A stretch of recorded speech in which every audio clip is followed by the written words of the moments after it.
Shannon Coffey asks, how do you manage 37 signals? Do you consider yourself a manager of your employees?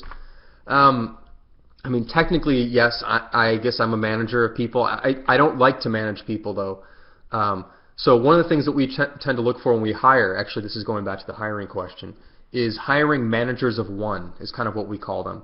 And there's a chapter on this in Rework, which is all about, when you hire someone, you really want to hire people who are self-motivated, who can do their own work, who don't need a ton of management. Because management adds layers. Managers are people who typically don't really do anything other than manage other people and call meetings and do all the other things that kind of gets in people's way, actually. That's not always the case, but it's pretty commonly the case.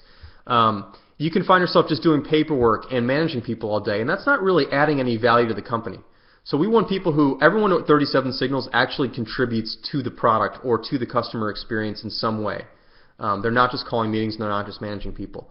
But at the end of the day, yeah, I have to manage people, and one of the ways to do it is to figure out what certain people are good at, where certain people need direction, and where they don't, and where they get annoyed, and just kind of you have to sort of this is the wrong word, but play each person completely differently, because they are all different people.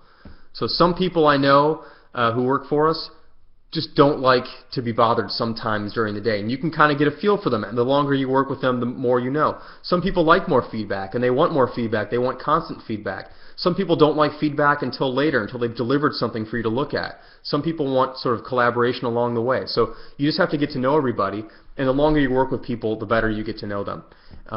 Obviously, and then you can make better decisions, but the whole like one-size-fits-all management thing, I'm just not a fan of that at all.